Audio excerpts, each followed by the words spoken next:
नमस्कार शेतकरी मित्रांनो, हा व्हिडिओ आपला आज शेतीविषयक आहे आणि शेतीतील गवतासाठी आहे. प्रामुख्याने लोहळा या पिकावरती आहे. तर या पिकासाठी आपण हा व्हिडिओ बनवला आहे. मित्रांनो, लोहळ्यासाठी शेतकरी खरोखर वैतागलेला आहे. कोणतंही पीक त्यावरती जमत नाही आणि आलेलं पीक उद्या खुरपणीच्या दृष्टीनं मजुरीसुद्धा त्यासाठी जास्त जाते. मित्रांनो, त्याच्यासाठी आपण बाहेरचं एक प्रॉडक्ट आणलेलं आहे, म्हणजे ते बाहेरने आणलेलं आहे. तर हे प्रॉडक्ट आपण राऊंड ऑफ स्पीड नावाने मार्केटमध्ये आहे. उत्कृष्ट असा रिझल्ट याचा आहे. मित्रांनो, आपल्या लोहळ्यावरती जर तुम्ही याचा स्प्रे घेतला तर तुम्हाला साधारणतः 30 ते 35 दिवसामध्ये याचा 100% रिझल्ट येऊन जातो.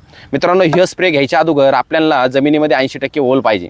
ही ओल आपल्याला महत्त्वाची आहे आणि साधारणतः चिळबिळीत ओलं होईल ह्या हिशोबाने आपल्याला तो स्प्रे घ्यायचा आहे. मित्रांनो, साधारणतः दुकानदाराकडे जर गेलं, तुम्हाला लिटरला 5 मिली याचं प्रमाण दुकानदार आपल्याला सांगतो.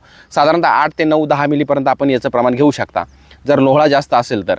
मित्रांनो, फक्त लोहळ्याचं औषध जर मारता त्यावेळेस एक गोष्ट लक्षात घ्यायची आहे, याच्यात कोणत्याही प्रकारची मशागत करायची नाही. या ठिकाणी तुम्ही पाहू शकता 1 एकरचा प्लॉट आहे, पण कोणतीही माती अशी रिकामी नाही का जिथे लोळा नाही.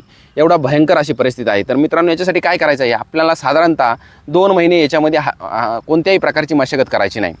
तर शेतकरी म्हणाल, मग 2 महिने वावर रिकामं ठेवायचं का? तुम्ही एक साधारणतः 8 दिवसांनी याच्यामध्ये पीक घेऊ शकता. पण ते घ्यायचं कसं आहे, तुम्ही ठिबक सिंचनाच्या साहाय्याने या नळ्या पसरवून त्याच्यामध्ये मका असेल किंवा फ्लावर असेल असं कोणतंही पीक लावू शकता, जेणेकरून आपल्याला मशागत करण्याची गरज येणार नाही. आणि ज्यावेळेस आपलं जे पीक निघेल, साधारणतः त्याला 2 ते 3 महिने 3-3.5 महिने कालावधी निघून जाईल. ह्या औषधाचा एकदम उत्कृष्ट असा रिझल्ट त्याच्या गाठींपर्यंत येणार आहे. एक ना एक गाठ त्याची डॅमेज होऊन पूर्ण प्रकारे हा लोहळा निघून जाणार आहे. तर मित्रांनो, हा व्हिडिओ तुम्हाला कसा वाटला हे आम्हाला कमेंटद्वारे सांगायचं आहे आणि व्हिडिओला लाईक करून चॅनलला फॉलो करायचं आहे. धन्यवाद.